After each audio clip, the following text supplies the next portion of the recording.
एक Adoshi बोगद्याजवळ propylene gas वाहतूक करणाऱ्या टँकरचा हा अपघात झाला। या अपघातामध्ये टँकरमधील ज्वलनशील प्रोपिलिन वायूची गळती सुरू झाली होती। सदर घटनेमुळे महामार्गावरील वाहतूक काही तास बंद ठेवून मुंबईकडे जाणारी वाहतूक लोणाळा व खोपोली मार्गे राष्ट्रीय महामार्गावर वळवण्यात आली होती। सन्माननीय सदस्य अमित साटम साहेबांनी जो प्रश्न विचारला त्या प्रश्नाच्या अनुषंगाने अध्यक्ष महोदय ह्या टँकरची तपासणी केली होती। ह्या टँकरनं योग्य तो परवानाही घेतला होता, त्याची वारंवार तपासणी होत होती, परंतु मुंबई पुणे एक्सप्रेसवेवर पर्टिक्युलर एका ठिकाणी वाहन चालकाचा तोल गेला आणि तो टँकर पलटी झाला। अध्यक्ष महोदय, आपल्या अधिकाऱ्यांचं पण तेवढंच कौतुक करायला हवं, ट्रॅफिक पोलिसांचं कौतुक करायला हवं। वाहतूक कोंडी झाली ही वस्तुस्थिती नाकारता येणार नाही, परंतु ती वायू गळती जर झाली असती तर फार मोठ्या प्रमाणात मनुष्यहानी होऊ शकली असती, कारण हा फार मोठ्या प्रमाणात ज्वलनशील पदार्थ आहे। त्याची योग्य प्रकारे त्याच ठिकाणी तजवीज करून तो ज्वलनशील पदार्थ पेट घेऊ नये, कारण जर त्याने पेट घेतला असता तर आजूबाजूच्या 500 मीटर परिसरामध्ये फार मोठी हानी होऊ शकली असती। आणि त्यामुळे ही वस्तुस्थिती आहे की त्या ठिकाणी वाहतूक कोंडी झाली, परंतु आपल्या अधिकाऱ्यांनी म्हणजे प्रामुख्याने ट्रॅफिक पोलीस, MSRTCचे पोलीस, आमचे RTOचे अधिकारी यांनी जागेवर जाऊन तपासणी करून योग्य त्या स्थळी त्या 2 टँकरमधून त्या टँकरमधला जो ज्वलनशील पदार्थ होता तो शिफ्ट केला। अध्यक्ष महोदय धन्यवाद। आपण ही मला संधी दिली प्रश्न विचारण्याची। ही जी घटना घडली अर्थातच त्याच्यात जी ट्रॅफिकची कोंडी झाली किंवा लोकांचे जे हाल झाले त्याच्यावर आम्ही सगळे व्यक्त झालो। इथे आता त्याच्यावर उत्तर पण सरकारने दिलेलं आहे आणि मग उपाययोजना झाल्या। महत्त्वाचा विषय हा आहे अध्यक्ष महोदय की जी ही घटना घडली त्याच्यात एक व्हॉलेटाईल कंपाऊंड होतं।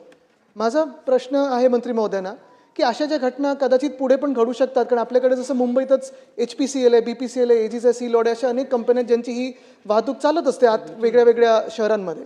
तर ह्याच्यासाठी आपल्याकडे उपाययोजना करताना 2 गोष्टी, एक हजार्डस मटेरियल व्हेकल टाईप Aच्या ते आपण घेणार का, कारण आपलं एक महत्त्वाचं शहर आहे, तसंच पुणे शहर आहे। ह्या वाहतूकच्या ज्या गोष्टी असतात, मग कुठे ॲक्सिडेंट घडू शकतो, कुठे उलटं होऊ शकतो ट्रक, तर ते आपण हॅझमॅट व्हेकलचे युनिट्स अशा हायवेवर उभारणार का।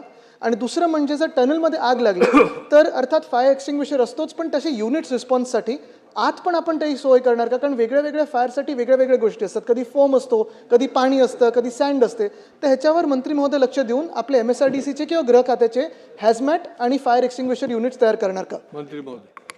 अध्यक्ष महोदय, ही वस्तुस्थिती आहे आणि तशा प्रकारे युनिट करण्याच्या सूचना आम्ही MSRTCला दिलेल्या आहेत। दुसरी अजून एक महत्त्वाची सूचना या ठिकाणी आम्हाला करावीशी वाटते की त्या दरम्यान MSRTCने हा सुद्धा निर्णय घेतलेला आहे की टोल नाक्यावरची जी टोल घेतला गेला होता, काय होतं की मॅन्युअली जो टोल घेतला जातो त्याच्यामध्ये सूट ताबडतोब देता येते, परंतु फास्टॅगच्या माध्यमातून जो टोल घेतला जातो त्यामध्ये 5 कोटीपेक्षा जास्त ही रक्कम होती। आणि ह्या बाबतीत सुद्धा काही संघटनांनी आणि काही वाहन चालकांनी तक्रार केली माननीय मुख्यमंत्र्यांकडे, उपमुख्यमंत्र्यांकडे, आणि त्यावर असा निर्णय झाला की MSRTCच्या माध्यमातून तो त्या दरम्यानच्या म्हणजे त्या 36 तासामध्ये जो काही टोल वसुली करण्यात आली होती तो टोल पूर्णपणे त्या मालकांना ज्यांच्याकडनं वसुली करण्यात आली फास्टॅगच्या माध्यमातून परत देण्याचा निर्णय सुद्धा झालेला आहे।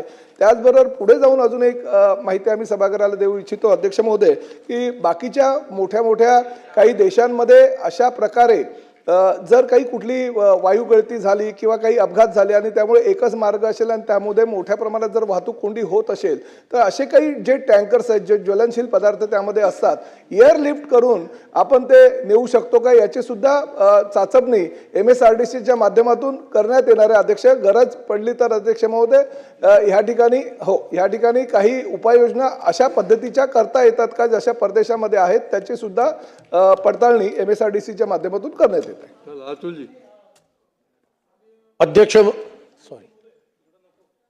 मुळामध्ये ही जी घटना झाली ती घटना झाल्यानंतर सगळ्यात महत्त्वाचं की आपल्या ज्या केंद्रीय कंपन्या आहेत ज्या अशा प्रकारचे वाहतूक करतात त्यांच्या इकडे अशा परिस्थितीत सॅल्वेज करण्याकरता जे इक्विपमेंट पाहिजे ते नव्हते।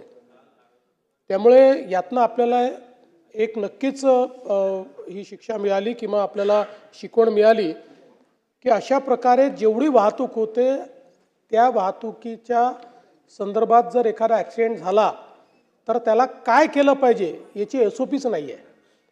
ती इतके वर्ष वाहतूक करणाऱ्या कंपन्यांजवळही नाही आहे आणि आपण तर नवीन आहोत त्यामुळे आपण करण्याचा विषय नाही आहे. आणि म्हणून आपण हे आदेश दिलेले आहेत.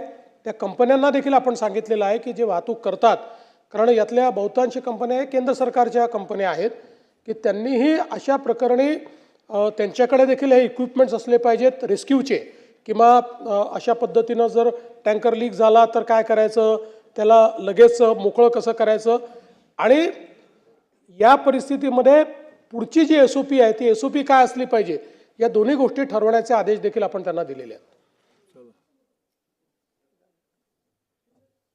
जयंतराव. अध्यक्ष महोदय, सन्माननीय मुख्य